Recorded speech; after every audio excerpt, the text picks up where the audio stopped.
Episode 1 Mumbai रात का वक्त रात के करीब 10 बजे मुंबई की सुनसान सड़कों में एक लड़की भाग रही थी जिसकी आंखों से बेताभास आंसू बह रहे थे। वह बार बार मुड़कर पीछे देख रही थी जैसे कोई उसका पीछा कर रहा हो। उस लड़की ने पिंक कलर की कुर्ती और नीले रंग की जीन्स पहनी हुई थी, जिसके बिखरे हुए बालों में चोट और कोमल गालों पर थप्पड़ के निशान साफ दिख रहे थे।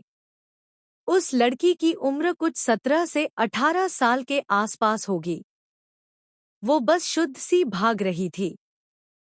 भागते भागते उसकी सांसें उखड़ने लगी थी, लेकिन फिर भी वह रुक नहीं रही थी, मानो उसे किसी का डर हो। इस लड़की के सिर में दर्द भी हो रहा था, जहां उसे चोट आ गई हुई थी। उसका सिर अब चकराने लगता है और आंखें धुंधली होने लगती है। वह तब भी अपने लड़खड़ाए पैरों से आगे की ओर भाग रही है। उसी समय एक कार उसकी ओर तेज रफ्तार से आ रही है। उस लड़की को अपनी अध खुली आंखों से कुछ साफ दिखाई नहीं दे रहा है, जिससे वह कार के आगे आ जाती है। अचानक किसी के कार के आगे यूं आने से कार में बैठा ड्राइवर एकदम से ब्रेक मारता है, जिससे वह लड़की कार के बोनेट में गिर जाती है और अपनी अधुखली आंखों से कार के अंदर बैठे लोगों को उम्मीद से देखने लगती है, जैसे मदद की गुहार लगा रही हो। कार में एक 2425 साल का लड़का ड्राइव कर रहा था, जिसका गोरा रंग और काली आंखें ठीक ठाक दिख रही थी। उसकी आंखों में एक डर छुपा हुआ था। ड्राइवर सीट में बैठा लड़का अपनी डरी हुई आंखों से कार के रियर व्यू मिरर से बैक सीट में बैठे इंसान को देख रहा था, जो सामने उसी लड़की को देख रहा था। दूध सा गोरा रंग, नीली आंखें, सुर्ख गुलाबी होठ, लंबे बाल जो हल्के घुंघराले थे और होठों के नीचे छोटा सा तिल उस लड़की की खूबसूरती में चार चांद लगा रहा था। उस लड़की की नजरें भी उसी लड़के में थी, लेकिन तब उस लड़की की आंखें बंद हो जाती है और वह नीचे सड़क पर गिर जाती है। गिरती लड़की को देख बैक सीट में बैठा लड़का त्वरित कार से बाहर निकलकर उसके पास आता है। वो लड़का हैंडसम और आकर्षक दिख रहा था। हल्के ब्राउन बाल, जेल से सेट हुए ग्रे आंखें, हल्की लंबी सीधी नाक, पतले हंट, हल्की हल्की दाढ़ी के साथ उसका शार्प और टोन जो लाइन उसे और भी आकर्षक बना रहा था। उम्र करीब 26 से 27 साल की होगी। हाइट लगभग 6 फीट 3 इंच, एब्स से भरा हुआ शरीर और हाथों में उभरी हुई वेन्स।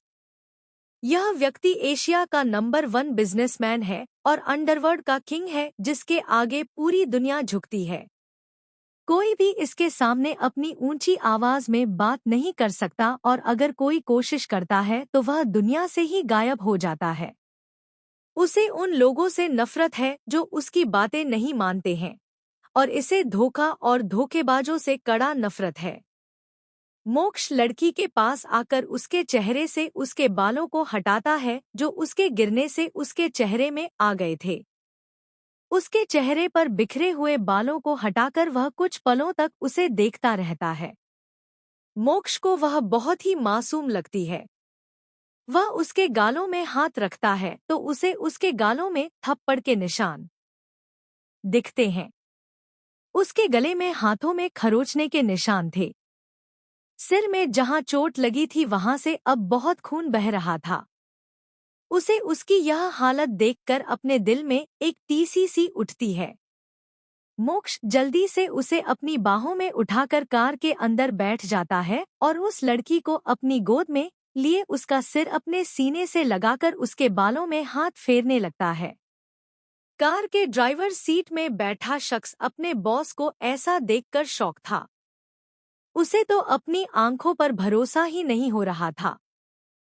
वह तो यही सोच रहा होता है कि आज तक उसके जिस बॉस ने लड़कियों तक को आंख उठाकर देखना तो दूर, अपने पास सामने देखना बर्दाश्त नहीं होता है, आज उसका वही बॉस किसी लड़की को अपने गोद में बैठाए हुए हैं। साथ ही कितने प्यार से उसके सिर को भी सहलाए जा रहे हैं। जब मोक्ष को कई देर तक कार स्टार्ट होते हुए नहीं देखता है तो वह घूरकर ड्राइवर सीट में बैठे शख्स को देखता है और अपनी कड़क आवाज में कहता है, केविन। ड्राइवर सीट में बैठा शख्स, जिसका नाम केविन था, वह अपने बॉस की कड़क आवाज सुनकर हड़बड़ा कर कहता है, सर बॉस। फिर अपना सिर न में हिलाकर यस बॉस कहता है। मोक्ष उसको हड़बड़ाता देख अपने आंखों की छोटी छोटी करते हुए कोल्ड वॉइस में कहता है, अगर तुम्हारा सोचना हो गया हो तो हॉस्पिटल चलो। मोक्ष की बात सुनकर केविन यस बॉस बोलकर कार स्टार्ट करता है और जल्दी से कार को हॉस्पिटल की तरफ भागा देता है। उसे डर था कि जल्दी हॉस्पिटल पहुंचने पर उसके बॉस उसे यहीं जिंदा ना दफना दे। हॉस्पिटल। मोक्ष की कार हॉस्पिटल के सामने रोकती है जब वह अपने सीने से लगी लड़की को एक नज़र देखता है, जिसका चेहरा अब पीला पड़ा चुका है। केविन कार से उतरते ही तुरंत बैक सीट का डोर ओपन करता है और मोक्ष बड़े आराम से उस लड़की को अपनी गोद में लिए ही कार से बाहर आता है और अपने बड़े बड़े कदमों से हॉस्पिटल के अंदर आ जाता है। जब वह हॉस्पिटल के अंदर आता है तो हॉस्पिटल में काम करने वाले सभी लोग चौंक जाते हैं और अपनी बड़ी बड़ी आंखों से मोक्ष को घूर रहे हैं। लेकिन मोक्ष बिना किसी पर ध्यान दिए अपनी बाहों में लिए उस लड़की को, जो मोक्ष के बाहों में किसी छोटे बच्चे के जैसे दिख रही थी, उसे उसकी तरफ ध्यान नहीं देता। मोक्ष उसे लेकर सीधा किसी के कैबिन में आता है, जहां उसी का उम्र का एक लड़का बैठा हुआ है जो दिखने में काफी सुंदर है। उसकी ब्राउन आइज में चश्मा लगा हुआ है और परफेक्ट बॉडी है। उसने डॉक्टर का कोट पहना हुआ है। जब उसने अपने कैबिन का दरवाजा बिना नॉक किए खोला तो उसकी आंखें गुस्से से लाल हो गई और वह अपनी जलती आंखों से डोर की तरफ देख चिल्लाते हुए कहता है, व्हाट द हेल। लेकिन जैसे ही उसने गेट की तरफ देखा तो वह चौंक जाता है और जल्दी से अपनी चेयर से उठता है। मोक्ष को खुद को ऐसे घूरते देख लड़का अपने दांतों को चमकाता है और कहता है, सॉरी यार, मैंने सोचा कोई हॉस्पिटल का स्टॉप है। चल छोड़, तू यह बता आज मेरी याद कैसे आ गई। मोक्ष उसकी बात सुन अपने दांत पीसते हुए कहता है, मानसगल, तुम्हारे कैबिन में ऐसे कौन आ सकता है। तुम भूल गए हो तो याद दिला दूं। यह है मानसगल, मोक्ष का बचपन का दोस्त है और अंडरवर्ल्ड में किंग का राइट हैंड। यह जितने खुशमजाज यहाँ रहते हैं उतने ही खतरनाक और क्रूल अंडरवर्ल्ड की दुनिया में रहते हैं। यह यहाँ जैसे लोगों की जान बचाते हैं, वहीं यह अंडरवर्ल्ड की दुनिया में बहुत ही बेरहमी से लोगों की जान लेते हैं। मोक्ष की बात सुन मान जल्दी से अपना सिर नम हिला देता है। वह आगे कुछ और कहता उसकी नज़र मोक्ष के बाहों में छिपी लड़की को देखता है, जो उसकी बाहों में बेहोश थी और उसका मासूम चेहरा किसी मुझे हुए फूल की तरह दिख रहा है। मान हैरान नजरों से मोक्ष को पूछता है, यह कौन है और इसे हुआ क्या है, जिससे मोक्ष एक नज़र उस लड़की पर डालता है। फिर मान को देख कहता है, check this first and I will answer your questions later. उसकी बात सुन मान उससे देख हाँ मैं अपना सिर हिला देता है और उसे लेटाने को बोलता है। मोक्ष भी उससे वहीं पास के स्टीयर में लेटा देता है तो मान उससे चेक करने लगता है। यह हॉस्पिटल मान का था, जो पूरे शहर का सबसे फेमस हॉस्पिटल में से एक था। मान जब उससे चेक कर रहा था तो उसका चेहरा काफी सीरियस दिख रहा था। मोक्ष उससे पूछता है, क्या हुआ, सब ठीक है। लेकिन मान कोई जवाब नहीं देता और कुछ देर चेकअप करने के बाद वह उसके सारे चोटों की ड्रेसिंग करता है। ड्रेसिंग हो जाने के बाद मोक्ष मान को देखने लगता है और उसके कुछ बोलने का इंतजार करने लगता है। लेकिन मान को कुछ ना बोलता देख वो गुस्से में चिल्ला कहता है, answer me dam what happen.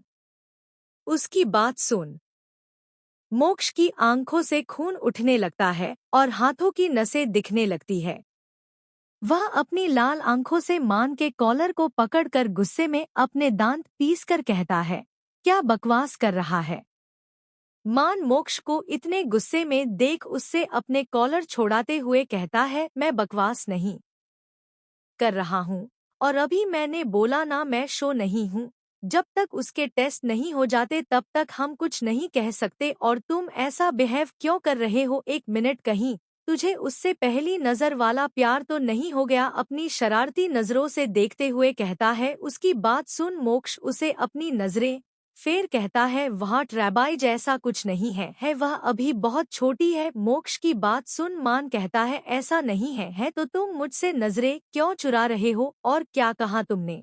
छोटी है, आजकल एज मैटर नहीं करती है, तुझे पता है, बस प्यार। मान आगे कुछ और कहता उससे पहले ही मोक्ष गुस्से में अपने दांत पीसते हुए कहता है, मैं किसी से प्यार नहीं करता और ना मुझे इसकी परवाह है। वह बस यह मेरी कार में टकरा गई थी और इसे मदद की जरूरत थी। मैंने बस इंसानियत दिखाई है, दैट्स इट। नहीं, मैं इस प्यार व्यार को मानता हूँ, यह मेरे लिए कोई मैटर नहीं करते। I just hate love. क्या कहा तुमने? इंसानियत। और फिर एक फीकी हंसी हंसकर, हाँ, द मोक्ष खुराना ने इंसानियत दिखाई है जिसे किसी के जीने मरने से फर्क नहीं पड़ता। वो द मोक्ष खुराना इंसानियत की बात कर रहा है। और क्या कहा तुम्हें?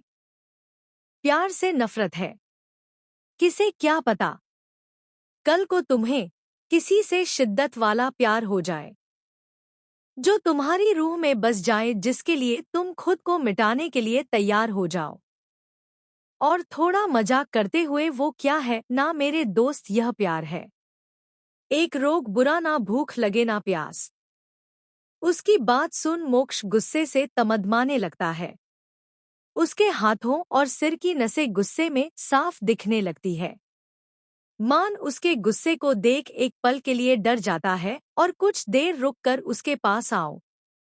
उसके कंधे में हाथ रख उसे शांत कराते हुए कहता, रिलैक्स यार, तुम गुस्से में इतने हाइपर क्यों हो रहे हो? मैं तो बस तुझे खुश देखना चाहता हूँ। तुम उसे भूल क्यों नहीं जाते? वैसे भी वह तुम्हारे लायक नहीं थी। तुम्हें अब अपनी जिंदगी में आगे बढ़ना चाहिए। मोक्ष मान के हाथ को अपने कंधे से झटकर उसे अपनी लाल आंखों से देख कहता है, दोबारा कभी अपने जुबान से उसका जिक्र भी मत करना। मैं उसे ऐसे तो जाने नहीं दूंगा। मोक्ष की आंखें इस वक्त आग उगल रही थी, मानो किसी को उस आग में जलाने का इरादा हो। मोक्ष अब उसकी बिना कोई बात सुने एक नज़र उस लड़की पर डाल मान के कैबिन से बाहर निकल जाता है। मान मोक्ष को जाता देख खुद से कहता है, तुमने मेरे हंसते मुस्कुराते दोस्त को क्या से क्या बना दिया।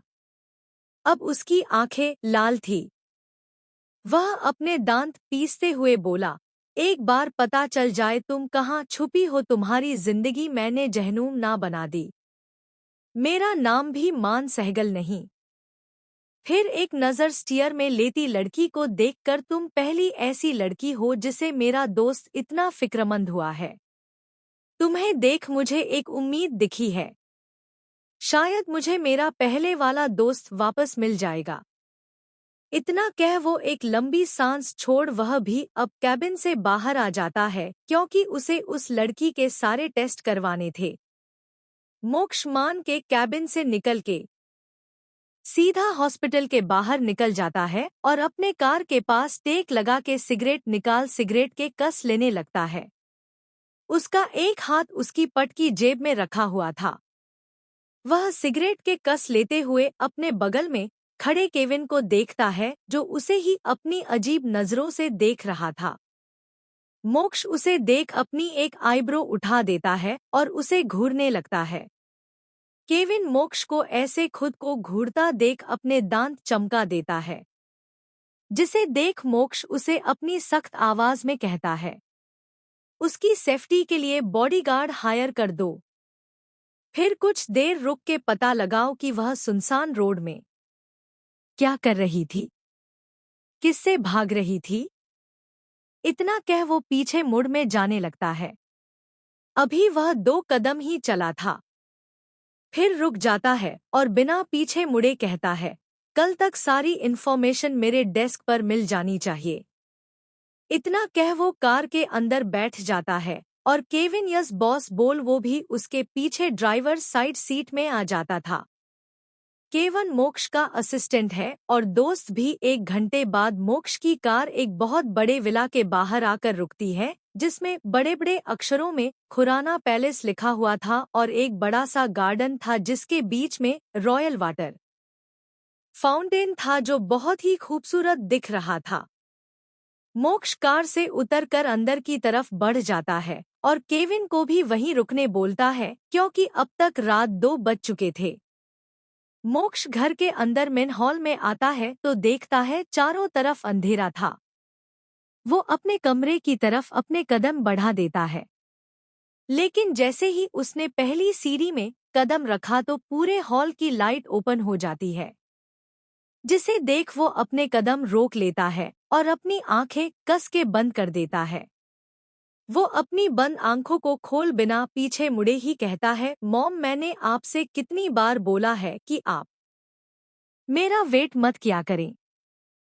फिर पीछे पलट के देखता है तो उसके सामने एक 4748 साल की औरत खड़ी थी, लेकिन उसे देखकर ऐसा लग ही नहीं रहा था कि उनकी उम्र इतनी होगी। उन्हें देख ऐसा लग रहा था जैसे अभी वह 3435 साल की हो। उन्होंने अपने आप को अच्छे से मेंटेन रखा था। यह और कोई नहीं मोक्ष की मां निहारिका खुराना थी, जो बहुत ही सुंदर थी। जितनी यह सुंदर थी उतना ही इनका दिल भी सुंदर था।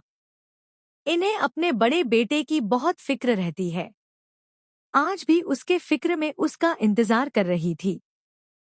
मोक्ष उन्हें देख आगे कहता है, मॉम डॉक्टर ने आपको टाइम से सोने को और ज्यादा स्ट्रेस लेने के लिए मना किया है ना, तो आप सुनती क्यों नहीं है।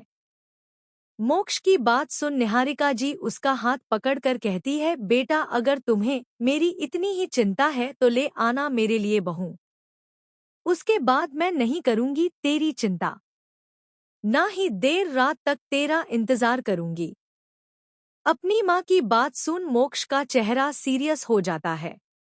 वह निहारिका जी से अपना हाथ छोड़ा के कहता है, मॉम मैंने आपको पहले भी कहा है और अब भी कह रहा हूँ, मुझे नहीं करनी शादी और आप मेरी फिक्र मत किया करें। मैं छोटा बच्चा नहीं हूँ, मैं अपना ख्याल रख सकता हूँ। निहारिका जी भी अब गुस्सा में कहती है, तू क्यों नहीं करना चाहता है शादी उस धोखेबाज अंजलि की वजह से। बेटा तू समझता क्यों नहीं है, मैं नहीं देख सकती तुझे ऐसे। अब तो मुझे कभी कभी लगता है तेरी शादी देखने से पहले मैं कहीं मर ना जाऊं।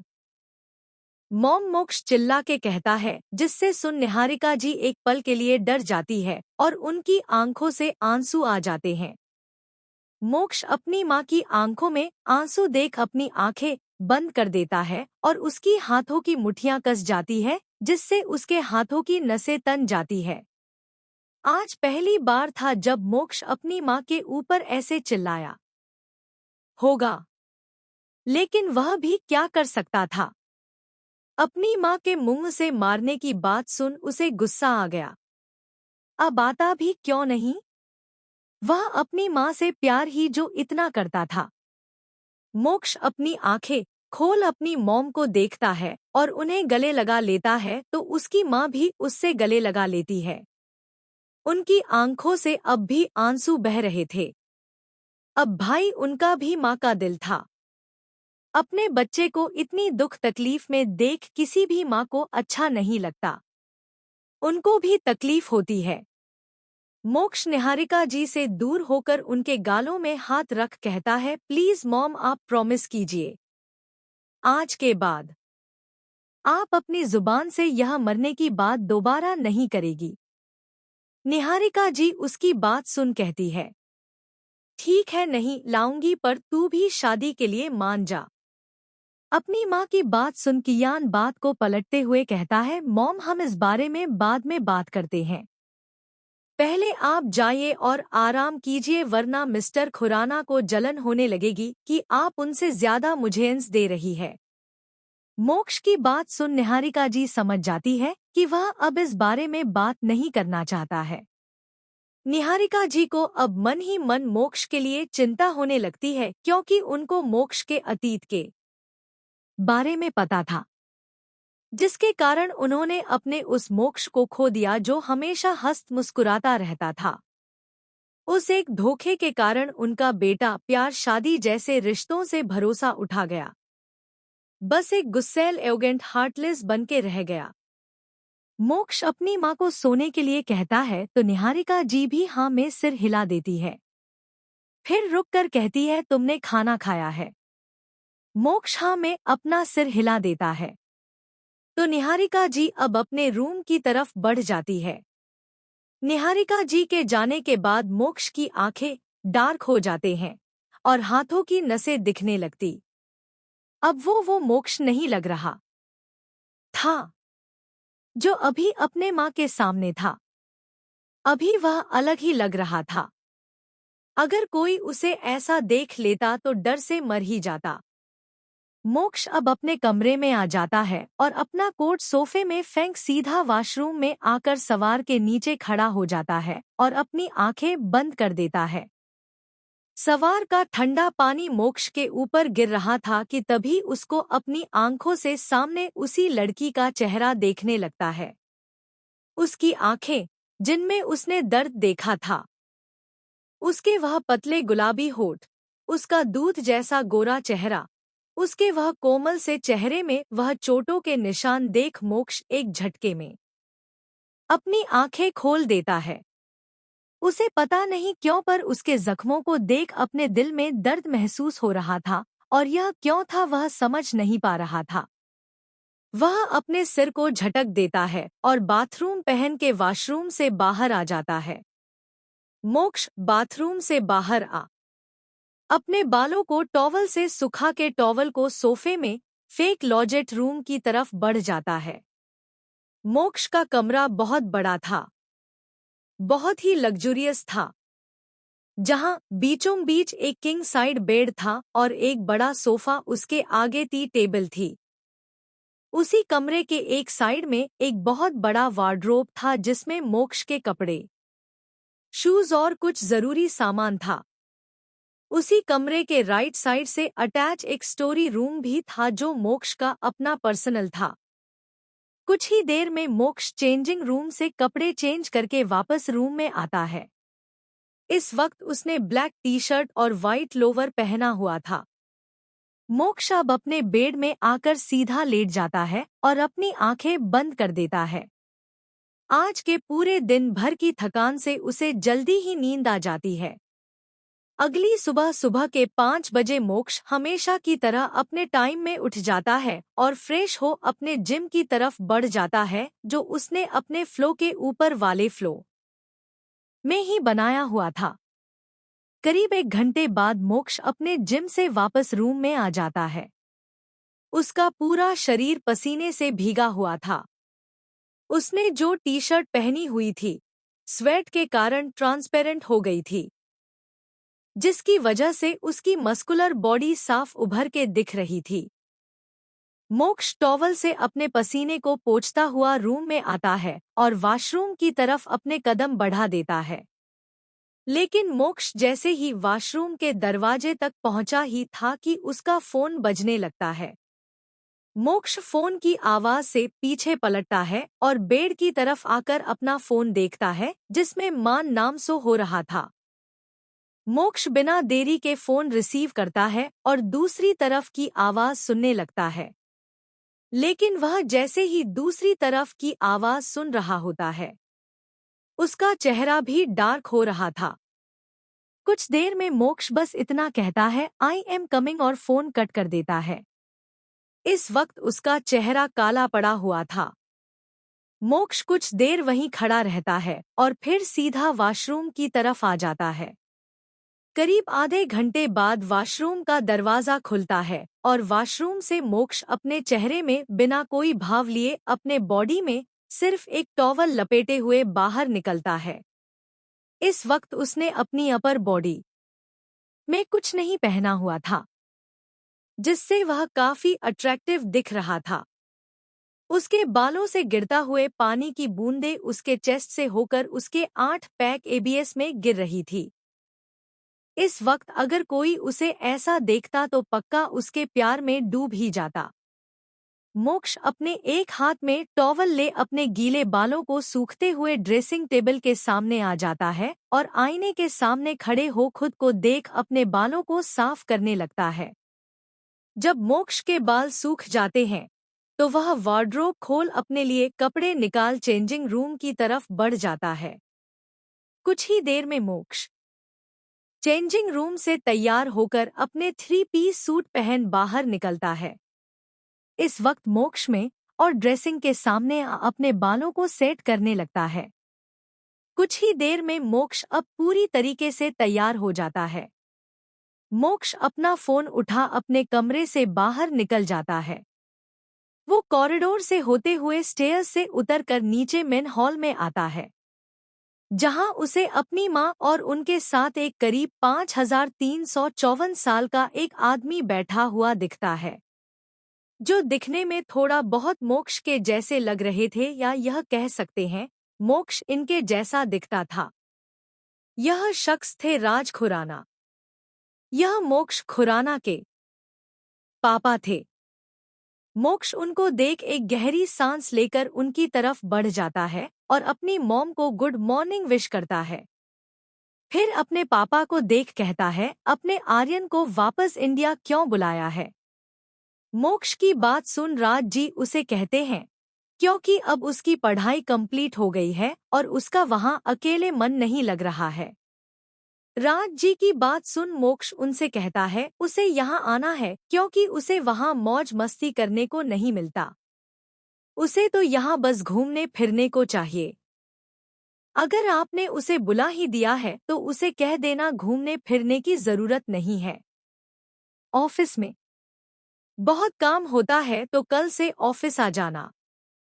मोक्ष की बात सुन राज जी कहते हैं, अरे बेटा, आज रात को पहुंचेगा वह और तुम उसे कल ऑफिस आने को कह रहे हो।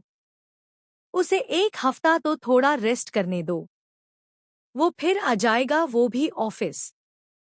अपने पापा की बात सुन मोक्ष उन्हें घूर के देखने लगता है, जिसे देख राज जी उसे बना लेते हैं और मन में कहते हैं, एक डू खड़ूस खुद तो मशीन है, मेरे बेटे को भी बनाएगा।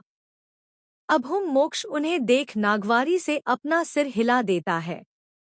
आप लोगों को बता दे, मोक्ष दिखता है बस अपने पापा जैसा, पर वह उनके जैसा बिल्कुल भी नहीं है, क्योंकि राज जी बहुत ही हंसमुख रहने वाले इंसान है। कभी कभी तो उन्हें भी खुद समझ नहीं आता कि मोक्ष इतना खड़ूस और एकू क्यों है, क्योंकि वह खुद को और अपनी वाइफ को बहुत ही स्वीट और सुंदर मानते थे। हॉस्पिटल मोक्ष प्लेस से निकलकर बाहर आता है और अपनी कार में बैठ सीधा हॉस्पिटल के लिए निकल जाता है। करीब आधे घंटे बाद मोक्ष मान के हॉस्पिटल पहुंच जाता है, जहां उसे केविन बाहर खड़ा ही मिल जाता है। केविन मोक्ष को ग्रीट करता है। मोक्ष एक नज़र केविन को देखता है और अपना सिर हिला देता है और हॉस्पिटल के अंदर बढ़ जाता है। केविन भी मोक्ष के पीछे पीछे अंदर आ जाता है। मोक्ष केविन हॉस्पिटल के अंदर लिफ्ट में आ जाते हैं। केविन मोक्ष को देख कहता है, सर, उसका नाम सुहानी है और वह एक अनाथ है जो ऑर्फनेज होम में रहती है और इनकी उम्र 17 साल की है। उन्होंने हाल ही में 12th पास किया है। इतना बोल केविन चुप हो जाता है तो मोक्ष घूर के उसकी तरफ देखने लगता है, जिस देख केविन आगे कहता है, सर, उस दिन उनके पीछे गुरु भाई के आदमी पड़े हुए थे, क्योंकि सुहानी ने उनके भाई को मारा था, जिसके कारण वो उनको ढूंढ रहे हैं। इतना बोल वो कियान को देखने लगता है, जो उसे ही अपनी खा जाने वाली नजरों से देख रहा था। फिर अपनी कोल्ड आवाज में कहता है, you must never hear her name again. Kevan Moksh को अपनी बड़ी बड़ी आंखों से देखने लगता है तो मोक्ष उसे अपनी सख्त आवाज में कहता है, लगता है तुम्हारी जीने की इच्छा नहीं है। केवन जल्दी से अपनी नजरें नीचे कर लेता है और अपनी धीमी आवाज में कहता है, डू खड़ूस जब देखो घूरता रहता है, जैसे खा जाएगा खून और अपना मुंह बना लेता है। मोक्ष उसको घूर के देखता है और अपनी कठोर आवाज में कहता है, सुनाई देता है मुझे। केवन उसकी बात सुन जल्दी से अपने दांत चमका देता है। लिफ्ट का डोर ओपन होता है। मोक्ष उसे इग्नोर कर लिफ्ट से बाहर निकलकर मान केबिन की तरफ बढ़ जाता है। केवन भी अपना मुंह बनाकर उसके पीछे आ जाता है। मान का कैबिन मोक्ष सीधा मान के कैबिन के अंदर आता है, जहां मान कोई फाइल रीड कर रहा होता है और उसका चेहरा इस वक्त बहुत ही सीरियस था। मोक्ष मान के कैबिन में उसके सामने वाली चेयर में बैठ जाता है। उसके पीछे केविन भी आ जाता है और मान को देख कहता है, तू इतना सीरियस होकर क्या पढ़ रहा है? केविन की बात सुन मोक्ष मान के टेबल से पेपरवेट को घुमाते हुए मान को देखने लगता है। मान केविन की बात सुन मोक्ष और केविन की तरफ देख के कहता है, तुम लोग कब आए? दरअसल मान फाइल पढ़ने में इतना खोया हुआ था कि उसे पता ही नहीं चला कि मोक्ष केविन कब उसके कैबिन में आ गए। मान की बात सुन केविन मोक्ष के बगल वाली चेयर खींच बैठते हुए बोलता है, क्यों तुम इस फाइल में ऐसा क्या पढ़ रहे थे जो तुम्हें हमारे आने का पता नहीं चला? उसके हाथ से फाइल लेते हुए पूछता है। केविन फाइल खोल देखने लगता है तो मान कहता है, सुहानी की रिपोर्ट है, उसी को देख रहा था। सुहानी का नाम सुनते ही मोक्ष मान की तरफ देखने लगता है। फिर मान से पूछता है, everything is fine, what is written in the reports? Moksh के पूछने पर मान मोक्ष को देखने लगता है और एक लंबी सांस ले कहता है, देख, रिपोर्ट के हिसाब से उसके साथ कुछ ऐसा हूँ नहीं जो हम सोच रहे थे, बट इतना बोल मान चुप हो जाता है। मोक्ष मान को चुप देख अपने गुड वॉइस में कहता है, बट क्या? उसकी आवाज सुन सुन केविन मान कुछ पल के लिए काम जाते हैं, लेकिन मान फिर अपने डर को काबू कर कहता है, There was an attempt to force her but perhaps she saved herself. मान की बात सुन मोक्ष की आंखें सख्त हो जाती है और उसके हाथों की नसें देखने लगती है। मोक्ष ने मान के टेबल का जो पेपरवेट उठाया हुआ था उसमें उसकी मुट्ठियां कसने लगती है। मान और केविन दोनों मोक्ष को ही देख रहे थे। दोनों उसके गुस्से को देख एक दूसरे के देखने लगते हैं, जैसे पूछ रहे हो उसे क्या हुआ, लेकिन दोनों एक साथ अपने कंधे उच्च देते हैं। लेकिन तभी केविन के दिमाग में कुछ क्लिक होता है और वह मोक्ष को देख तुरंत कहता है, गुरु भाई का भाई विशाल वही है। शायद फिर मोक्ष की तरफ देख के, मैंने तुम्हें कहा था ना, उसको गुरु भाई के भाई ढूंढ रहे हैं क्योंकि उसने उसके भाई को मारा है। अब आया मेरे समझ में, इसलिए उसने उस गधे को मारा होगा। Because he might have tried to force himself on her. फिर उसकी बात सुन मान भी कहता है, तुम सही कह रहे हो, शायद क्योंकि उसको ड्रग्स भी दिया गया था। जैसे ही मान यह बोलता है, मोक्ष अपने हाथ में पकड़ा हुआ पेपरवेट को जोर से दीवार पर दे मारता है, जिससे वह एक तेज आवाज के साथ टूटकर बिखर जाता है। मान और केविन अपने चेयर से हड़बड़ा के उठ जाते हैं। इस वक्त उन्हें मोक्ष को देख डर लग रहा था क्योंकि वह अभी किसी शैतान की तरह दिख रहा था। उसकी आंखें बिल्कुल लाल हो गई थी, हाथों और माथे के किनारे की नसें देखने लगी थी। मोक्ष बिना कुछ बोले मान के कैबिन से निकलने लगता है तो मान पीछे से ही कहता है, उसे होश आ गया है। मान की बात सुन मोक्ष के चलते हुए कदम रुक जाते हैं, लेकिन वह पीछे मुड़ के नहीं देखता है। मान मोक्ष को रुकता देख आगे कहता है, तू अब क्या करने वाला है? उसके साथ बाहर गुरु भाई के आदमी उसे हर जगह ढूंढ रहे हैं। उसे कल तक डिस्चार्ज मिल जाएगा और मुझे नहीं लगता यहाँ से जाने के बाद वह गुरु के आदमियों से बच पाएगी। उसकी बात सुन मोक्ष अपनी लाल आंखों से उसे देखता है तो मान चुप हो जाता है। मोक्ष बिना रुके अब वहां से बाहर निकल जाता है। इधर इधर कैबिन में केविन मोक्ष को जाता देख मान को देख कहता है, तुम्हें यह कुछ अजीब नहीं लग रहा? कुछ नहीं, बहुत ज्यादा अजीब। मान उसको देख कहता है, केविन मान की तरफ देख, यह तो कभी किसी की इतनी परवाह नहीं करता था। तो मान केविन से को देखकर, तुम्हें उसकी आंखों में उसके लिए फिक्र नहीं दिख क्या? केविन मान की बात सुन कहता है, तू सही बोल रहा, वैसे भी तूने देखा नहीं, जब उससे पता चल कि विशाल ने उसे ड्रग्स दे उसका फायदा उठाना चाहे, कितना गुस्सा था उसकी आंखों में उस वक्त। दोनों कुछ देर चुप हो जाते हैं, फिर एक दूसरे को देख चौंकते हुए एक साथ बोलते हैं, क्वीन। हॉस्पिटल। केविन मान के मुंह से जब एक ही शब्द निकलता है तो दोनों एक दूसरे को देखते हैं और फिर मुस्कुराने लगते हैं। इधर मोक्ष मान के कैबिन से बाहर आ जाता है। वह जा ही रहा होता है कि उसकी नज़र सुहानी के बोर्ड की तरफ जाती है तो उसके कदम अनायास ही रुक जाते हैं। वह एक नज़र बोर्ड के दरवाजे को देखता है, फिर बोर्ड की तरफ बढ़ जाता है। मोक्ष बोर्ड के दरवाजे को हल्के से खुलता है तो उसकी नज़र सामने हॉस्पिटल बेड पर लेटी इस मासूम सी लड़की पर जाती है, जो किसी खरगोश के बच्चे की तरह लग रही थी, जिसके अगल-गल मशीनें थी। हाथ में कैनोला लगा हुआ था, जिसमें से उसे दवाइयां चढ़ाई जा रही थी। मोक्ष एक टक सुहानी को देखे जा रहा था। मोक्ष कुछ सोचते हुए अंदर बढ़ता है और सुहानी के पास आ जाता है और उसे देखने लगता है। सुहानी को होश आया हुआ था, बस उसने अपनी आंखें बंद की हुई थी। लेकिन जब उसे अपने करीब किसी के होने का एहसास होता है तो वह अपनी आंखें खोल देती है और अपने साइड में खड़े मोक्ष को देख सुहानी डरने लगती है। लेकिन जब मोक्ष सुहानी को डरता हुआ देखता है तो उसके पास आ उसे शांत कराते हुए कहता है, calm down rabbit, everything is fine. उसकी बात सुन सुहानी उसे देखने लगती है। उसकी आंखें नम हो जाती है और वह अपनी नम आंखों से मोक्ष को देखने लगती है।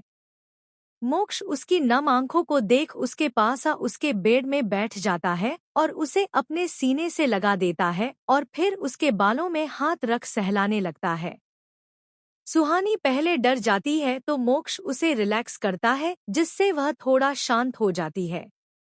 उसे मोक्ष का टच गंदा नहीं लग रहा था।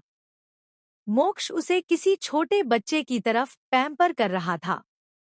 मोक्ष को उसकी यह हालत देखी नहीं जा रही। अब वो थी भी तो बस 17 साल की बच्ची, जिसने इतनी छोटी उम्र में कितना कुछ सहा था। मोक्ष को उसको इतनी तकलीफ में देख अपने अंदर कुछ टूटता हुआ सा फील हो रहा था, और यह क्यों है वह समझ नहीं पा रहा था या फिर समझना नहीं चाहता था। मोक्ष को अब अपने सीने में सुहानी की भारी सांसें महसूस होती है। वह अपना सिर नीचे करके देखता है तो सुहानी सो चुकी थी। मोक्ष अपने सीने में सोई हुई खरगोश को देखता है, जिसका चेहरा सोते हुए और भी मासूम लग रहा था। मोक्ष उसके चेहरे को एक तक देखता रहता है, फिर झुककर सुहानी के माथे पर अपने होठों को रखोले से चूम लेता है और फिर उसे आहिस्ते से बेड में लिटा देता है। मोक्ष एक नज़र सुहानी को देख अब सुहानी के बोर्ड से बाहर आ जाता है। मोक्ष वहां से निकलकर कुछ देर बोर्ड के बाहर खड़े हो अपने पॉकेट से सिगरेट निकाल अपने होठों से दबाकर कस लेने लगता है। वह सिगरेट के कस लेते हुए कुछ सोचे जा रहा था। आधा घंटा हो गया था। मोक्ष ने अब तक 2 पैकेट सिगरेट खत्म कर दी थी। मोक्ष अब सिगरेट का लास्ट कस भरकर सिगरेट को नीचे फेंक पैरों से मसल देता है। मोक्ष अब अपना फोन निकलकर किसी को एमएसजी करता है और एक नज़र सुहानी के बोर्ड को देख हॉस्पिटल से बाहर निकल जाता है। मान का कैबिन। इधर केविन, जो अब तक मान के कैबिन में बैठा हुआ मान से बातें कर रहा था कि उसके फोन में नोटिफिकेशन बिप की आवाज आती है। केविन अपना फोन निकल चेक करता है, जिसमें मोक्ष का एमएसजी था। केविन अपने फोन के एमएसजी ब्राउजर ओपन करता है, लेकिन जैसे ही वह एमएसजी पढ़ता है, उसके हाथ से फोन छूटते छूटते बचता है और वह शॉक्ड हो जाता है। मान केविन को ऐसे देख उससे पूछता है, केविन क्या हुआ? किसका एमएसजी था? लेकिन केविन कुछ नहीं बोलता। वो तो अभी भी शॉक था। मान जब केविन को कुछ ना बोलता देखता है तो उसके कंधे में हाथ रख पूछता है, क्या हुआ? तेरा फेस इतना हैरानी से क्यों भरा पड़ा है? किसी ने तुझे डेट में चलने को बोला है क्या? मान के कंधे में हाथ रखने और उसकी बात सुन केविन होश में आता है और मान को देखते हुए अपने लड़खड़ाती आवाज में बोलता है, छोटा उसा उससे भी बढ़कर है। मान केविन को हकलाता देख पूछता है, क्या हुआ, तू इतना हगला क्यों रहा है? मान की बात सुन केविन अपना फोन मान की तरफ कर देता है। मान केविन के हाथ से फोन ले देखने लगता है और उसे कहता है, क्या है ऐसा इसमें जो तू? वह आगे कुछ और बोलता कि उसकी नज़र मोक्ष के एमजीएस में पड़ती है। उसे पढ़ मान के हाथ से केविन का फोन गिर जाता है, जिसे देख केविन जल्दी से नीचे अपना फोन उठाकर मान से बोला, साले मेरे पास एक ही फोन है। उसकी बात सुन मान होश में आ केविन को देख कहता है, क्या वो सच है? फिर केविन के पास अपना हाथ बढ़ा, यार मुझे चूंटी काट तो कहीं मैं कोई सपना तो नहीं देख रहा ना? मान की बात सुन केविन मान के हाथ में जोर से चुंटी काटता है, जिससे मान चिल्ला के कहता है, साले क्या कर रहा है? तो केविन भी अपनी आंखें चढ़ाते हुए कहता है, तूने ही तो चुंटी काटने को बोला था। मान दांत पीसते हुए बोला, ऐसे कौन चुंटी काटता है? तुझे विश्वास हो जाए इसलिए जरा जोर से काट दी। चल मैं जा रहा हूँ। अगर कल तक काम पूरा नहीं हुआ तो डेविल मुझे जिंदा ही दफन कर देगा। इतना बोल केविन मान के कैबिन से बाहर आ जाता है। केविन के जाने के बाद मान एक आह भरता है और वापस अपने काम में लग जाता है। खुराना पैलेस के बाहर एक कार आकर रुकती है, जिसमें से एक हैंडसम लड़का बाहर निकलता है, जिसने ब्लैक टी शर्ट, उसके ऊपर येलो डेनम जैकेट जो खुली हुई थी और नीचे से वाइट पट पहनी हुई थी। उसकी उम्र लगभग 21 से 22 साल की होगी। वह दौड़ता हुआ पैलेस के अंदर आता है। निहारिका जी जो हॉल के सोफे में बैठी हुई किसी से फोन में बात कर रही कि वो लड़का जब निहारिका जी को हॉल में देखता है तो अपने कदमों को धीरे कर निहारिका जी की तरफ बढ़ जाता है। निहारिका जी का ध्यान नहीं गया कि कोई उनके पीछे आया हुआ है। वह अब भी फोन में बात कर रही थी कि वह लड़का पीछे से उनको गले से लगा देता है। निहारिका जी चौंकते हुए पीछे मुड़कर देखती है तो उनकी आंखें हैरानी से बड़ी हो जाती है। खुराना प्लीज। निहारिका जी पीछे देखती है तो चौंक जाती है और उनके मुंह से बस यही निकलता है, आर्यन। आर्यन उनके पैर छूते हुए बोलता है, आई मिस यू मॉम, आपकी बहुत याद आई मुझे। निहारिका जी अपनी नम आंखों से देखते हुए उसके सर पर हाथ रख के कहती है, मैंने भी तुम्हें बहुत मिस किया बेटा। आर्यन अपनी माँ को सोफे में बैठते हुए बोलता है, अच्छा मॉम यह बताओ बाकी लोग कहाँ हैं? निहारिका जी तुम्हारे पापा किसी काम से बाहर गए हैं और मोक्ष ऑफिस गया है। उनकी बात सुन आर्यन हाँ में अपना सर हिला देता है और निहारिका जी उसे यूएसए के बारे में पूछती है। वह वहाँ कैसे रहता था, क्या खाता था? वह भी उन्हें सब सही था बोलता है। यूं ही कुछ देर बात करने के बाद आर्यन अपनी मॉम से कहता है, मॉम मैं अपने रूम में जा रहा हूँ, बहुत थक गया हूँ, थोड़ा आराम करूँगा। निहारिका जी भी उससे जाने का बोल अपने काम में लग जाती है। ऐसे ही कब दोपहर से शाम होती है पता नहीं चलता। शाम को वक्त एक ऊंची इमारत जो आसमान को छू रही थी, उस इमारत के टॉप पर बड़े और सुनहरे अक्षरों में खुराना कॉरपोरेशन लिखा हुआ था। उस इमारत के 15 फ्लोर के एक रूम था जो पूरे कांच की वॉल से बना हुआ था। यह किसी का कैबिन लग रहा था जिसको बड़े सलीके से रखा गया था। उसी रूम में एक सोफा रखा हुआ था और उससे अटैच एक रूम था जिसमें मोक्ष को कभी देर हो जाती थी तो यहीं आराम किया करता था।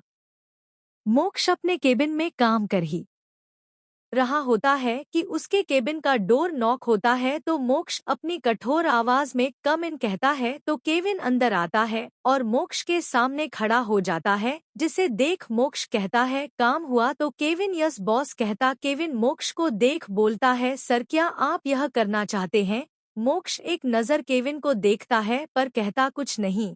वह अपनी चेयर में लीन होकर बैठ जाता है और अपनी आंखें बंद कर देता है तो उसकी आंखों के सामने कुछ पुरानी यादलेस होती है। फ्लैशबैक एक लड़का एक बड़े से घर में खून से लथपथ फर्श पर पड़ा हुआ था, उसके पेट से खून खून बहे जा रहा था जिसे उसने अपने हाथ से दबाया हुआ था कि तभी वहां एक लड़का दौड़ कर आता है और उसे ऐसी हालत में देख उसके पैर वही जम जाते हैं।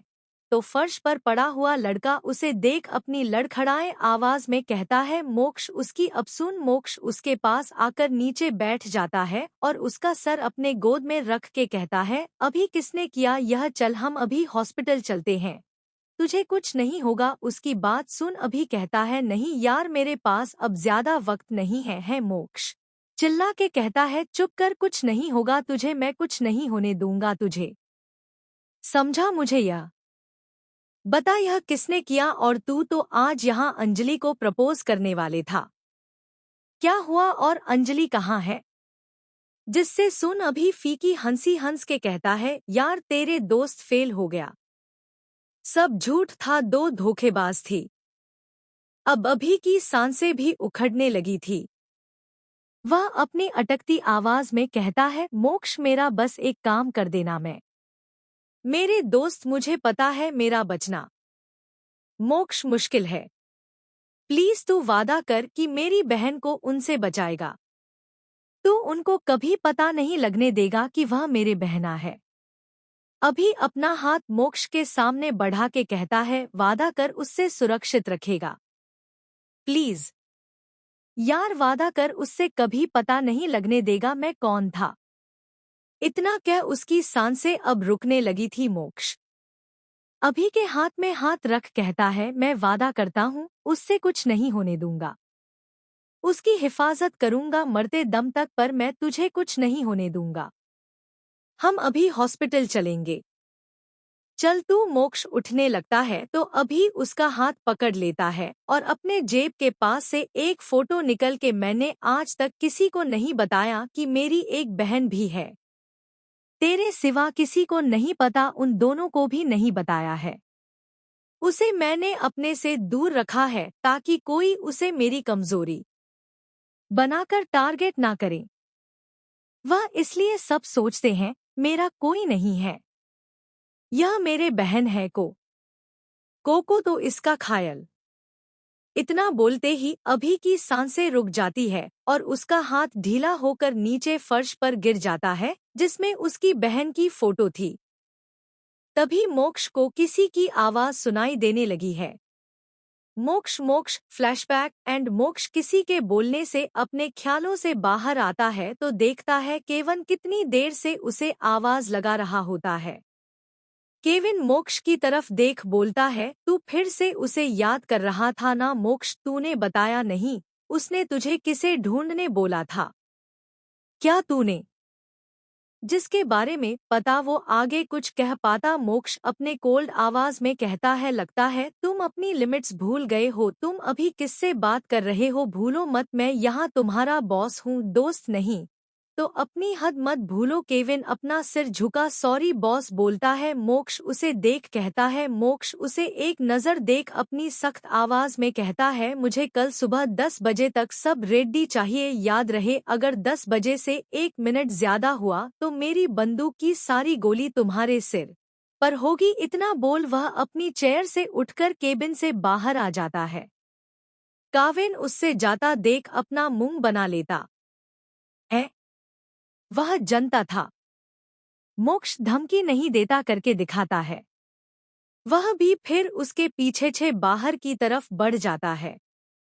हॉस्पिटल मोक्ष अपने ऑफिस से निकल सीधा हॉस्पिटल आया हुआ था। वह सुहानी से मिलने आया था। मोक्ष सुहानी के बोर्ड में आता है तो देखता है सुहानी बैठी हुई अपना सिर हेड से टिका आंखें बंद किए हुई थी। मोक्ष एक नज़र सुहानी को देख अंदर की तरफ बढ़ जाता है। जब सुहानी को किसी के पैरों की आवाज सुनाई देती है तो वह अपनी आंखें खोल सामने देखने लगती है, जहां मोक्ष उसी के पास आ रहा था। मोक्ष सुहानी को देख अपनी धीमी मगर कठोर आवाज में पूछता है, how are you feeling now? Suhani Moksh की कठोर आवाज सुनकर कांप जाती है और अपना सिर नीचे किए हुए रहती है। जब वह मोक्ष के सवाल को सुनती है तो अपना सिर नीचे करे ही हिला देती है। मोक्ष जो उसे ही देख रहा होता है, उसकी यह हरकत देख उसकी आंखें छोटी हो जाती है और वह अपनी कोल्ड वॉइस में बोलता है, if you have tongue then speak through your mouth.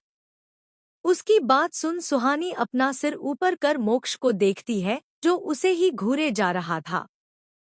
सुहानी उसकी आंखों को देख डर से फिर से अपनी नजरें झुका लेती है और धीरे से कहती है, जी अब ठीक हूँ, इतना बोल फिर चुप हो जाती है। मोक्ष के कानों में जब उसकी मीठी आवाज पड़ती है, उसकी आंखें कुछ बाल के लिए बंद हो जाती है। मोक्ष फिर अपनी आंखें खोल सुहानी को देखता है। मोक्ष कुछ देर चुप रहता है, फिर सुहानी को कुछ ऐसा कहता है जिससे उसकी आंखें हैरानी से बड़ी हो जाती है। मोक्ष के कानों में जब उसकी मीठी आवाज पड़ती है, उसकी आंखें कुछ बाल के लिए बंद हो जाती है। मोक्ष फिर अपनी आंखें खोल सुहानी को देखता है। मोक्ष कुछ देर चुप रहता है, फिर सुहानी को कुछ ऐसा कहता है जिससे उसकी आंखें हैरानी से बड़ी हो जाती है। मोक्ष सुहानी को देख बिना भाव के कहता है, कल हमारी शादी है, तैयार रहना। सुहानी मोक्ष की बात सुन हैरान हो जाती है। अपने सिर उठा के मोक्ष को देखने लगती है।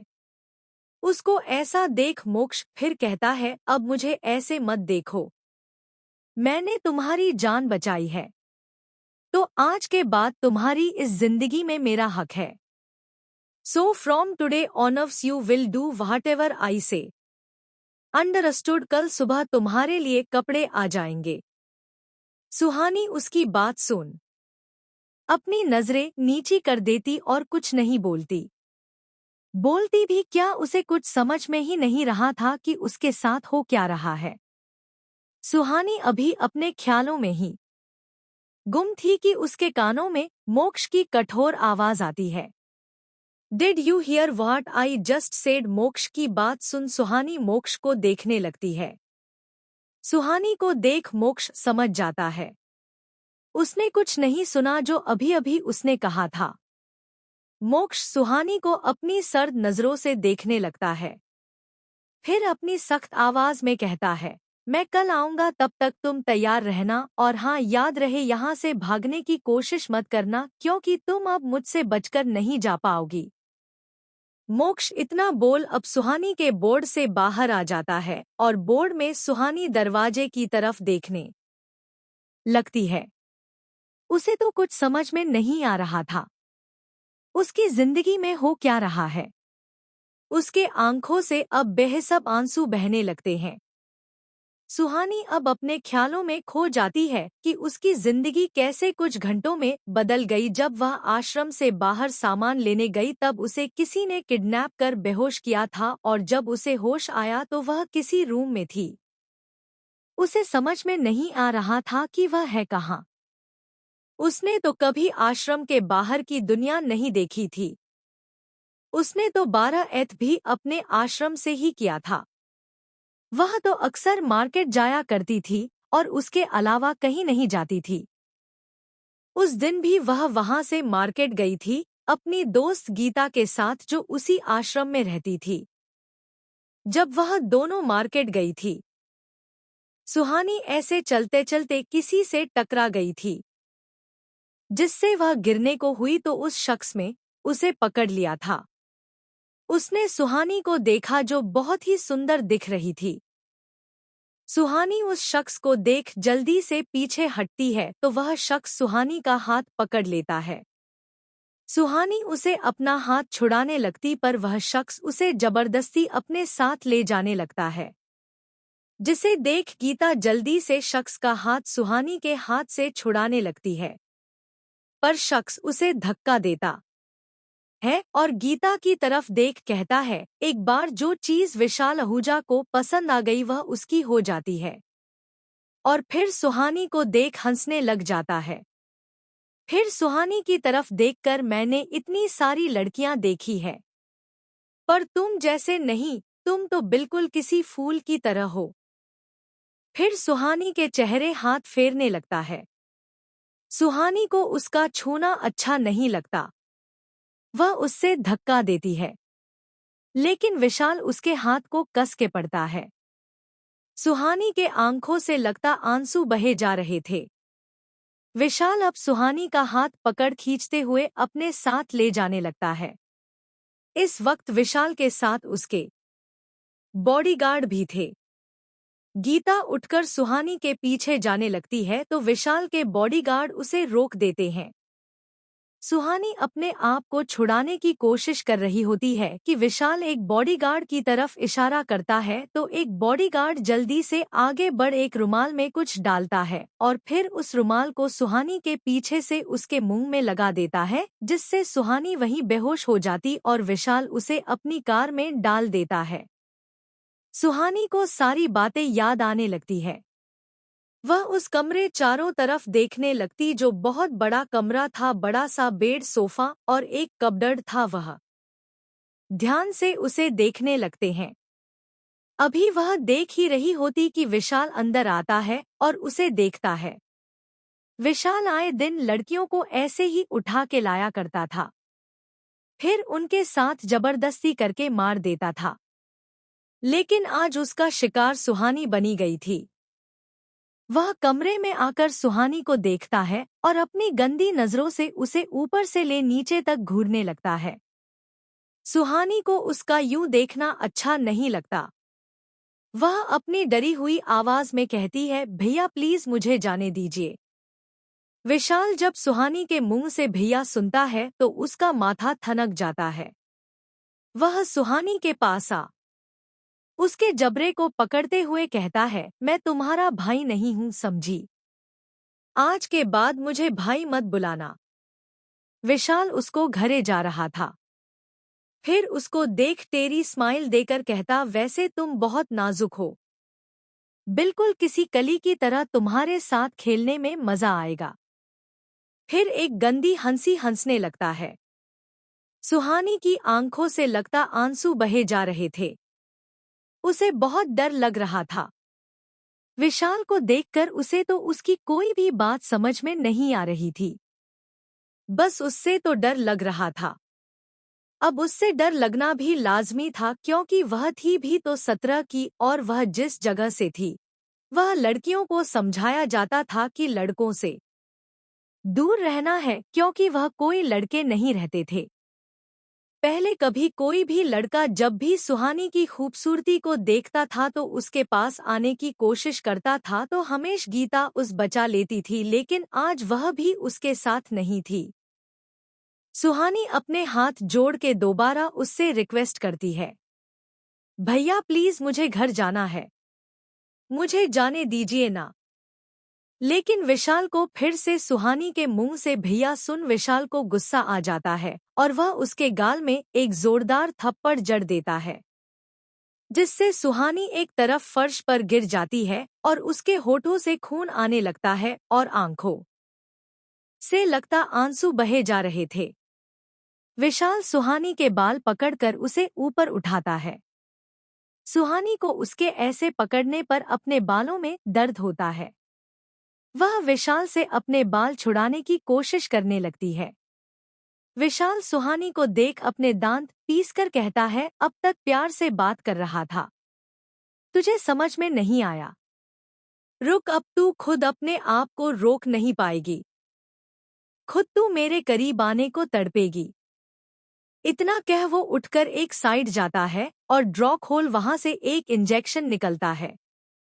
फिर सुहानी के पास आ उसके हाथ को पकड़ उसके बाह में उस इंजेक्शन को इंजेक्ट करता है, जिससे सुहानी के मुंह से एक आ निकल जाती है। कुछ ही देर में सुहानी को अपने शरीर में गर्मी का एहसास होने लगता है और वह अपनी लाल आंखों से विशाल को देखने लगती है। विशाल सुहानी को ऐसे देख गंदी हंसी हंसने लगता है। फिर सुहानी को पकड़कर बेड में लाता है और उसके ऊपर झुक जाता है। विशाल सुहानी के गले में किस करने लगता है। सुहानी नशे में होने के कारण भी उसे विशाल का छूना अच्छा नहीं लगता है और उसे खुद से दूर करने की कोशिश करती है, पर वह कर नहीं पाती। पहले तो वह इतनी नाजुक, दूसरा उस पर ड्रग्स का नासा भी हावी था। विशाल सुहानी के गले में किस्सा और बाइट करने लगता है। वह जैसे ही सुहानी की कुर्ती को उतने के हाथ बढ़ता है कि तभी उसका फोन रिंग करता है। पहले तो वह इग्नोर करता है, लेकिन फिर से उसका फोन बजता है। वह अपने फोन को घूरने लगता है। फिर सुहानी को देखता है, जिसके आंखों से आंसू बेहिसाब बहे जा रहे थे। वह उसे इग्नोर करते हैं और अपना फोन उठाकर फोन रिसीव करता है। सुहानी जो उसे अपने ऊपर से उठता देखती है तो थोड़ा राहत की सांस लेती है, लेकिन उसे अपने शरीर में गर्मी लगने लगती है और आंखें भी बंद होने लगी थी, लेकिन वह हिम्मत करके बेड से उठकर बैठ जाती है। फिर वह एक नज़र विशाल को देखती है, जो उसकी तरफ पीठ करके खड़ा था। सुहानी इधर-उधर नजरें घुमा के देखती है तो उसे अपने बगल में टेबल लैंप रखा दिखाता है। सुहानी उसकी तरफ अपना हाथ बढ़ती है और उसे उठा देती है। सुहानी अब बेड से उठकर विशाल की तरफ अपने कदम बढ़ाने लगती है। उससे चला भी नहीं जा रहा था क्योंकि उसे सब धुंधला दिख रहा था। सुहानी विशाल के पीछे पहुंच जाती है। जब विशाल को अपने पीछे किसी का होने का एहसास होता है तो वह पीछे मुड़ने लगता है। वह इससे पहले कुछ समझ पाता, सुहानी जोर से उसके सिर में उस टेबल लैंप को मारती है। उस लैंप के लगते ही विशाल नीचे गिर जाता है और सुहानी को देखने लगता है, जो अपनी आंखें खुली रखने की कोशिश कर रही थी। विशाल के सिर से खून निकलने लगता है। उसके सिर में उस लैंप के कांच के टुकड़े चुभ गया थे, जिससे उसके सिर से बहुत सारा खून निकलने लगता है और वह वहीं बेहोश हो जाता है। सुहानी उसे बेहोश देख जल्दी से कमरे से बाहर की तरफ बहती है तो उससे पता चलता है कि वह किसी होटल में है। सुहानी ना आओ देखती ना ताऊ सीधा अपने लड़खड़ाए कदमों से बाहर की तरफ भाग जाती है। हॉस्पिटल सुहानी अपने ख्यालों में गुम थी। वह अपने ख्यालों से बाहर आती है और फूट फूट कर रोने लगती है। मोक्ष सुहानी के बोर्ड से निकलकर बाहर आता है और अपने हाथों की मुट्ठी मजबूती से बंद कर अपने आंखें बंद कर देता है। वह कुछ देर ऐसे ही खड़ा रहता है, फिर वहां से निकल जाता है। खुराना पैलेस अब तक रात हो चुकी थी। निहारिका जी रात के खाने की तैयारी कर रही थी। आज वह खुद अपने हाथों से खाना बना रही थी क्योंकि आज आर्यन पूरे 3 साल बाद घर आया था। निहारिका जी आज उसके और मोक्ष के पसंद का खान बना रही। वो अभी किचन में खाना बना ही रही थी कि वहां किचन में आर्यन उन्हें पीछे से हग कर देता है और उनके गालों में किस कर पूछता है, मॉम खुशबू बड़ी अच्छी आ रही है, आज क्या बना रही हैं आप? तो निहारिका जी उसके गालों में हाथ रख प्यार से कहती है, आज सारा तुम्हारी और मोक्ष का पसंद का खाना बना रही बेटा। आज मेरे दोनों बेटों को मैं अपने हाथ से उनके पसंद का खाना खिलाऊंगी। आर्यन अपनी माँ की बात सुन मुस्कुरा जाता है और कहता, वाह मॉम आज तो मज़ा ही आ जाए। फिर तो आर्यन जल्दी से डाइनिंग टेबल में बैठ जाता है। कुछ देर बाद मोक्ष भी घर पहुंच जाता है और वह सीधे अपने रूम की तरफ बढ़ जाता है।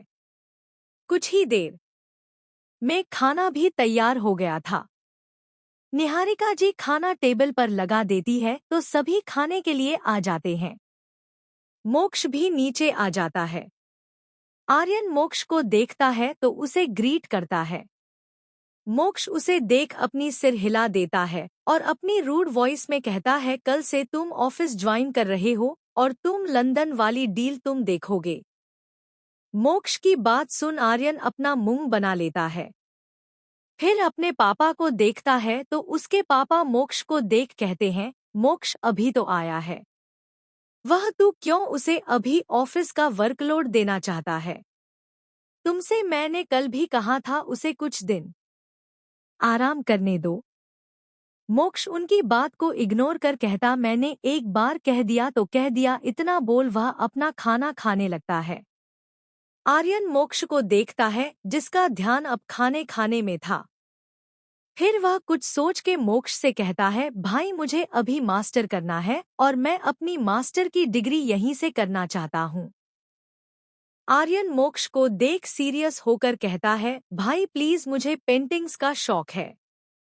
आपको पता है मुझसे यह ऑफिस का काम नहीं होगा, मैं नहीं कर पाऊंगा। आप जानते हो यह ऑफिस को आप ही संभाल लो, मुझे से नहीं होगा प्लीज भाई। मोक्ष उसकी तरफ देखता है। Thank you for watching. आगे की स्टोरी दूसरे भाग में।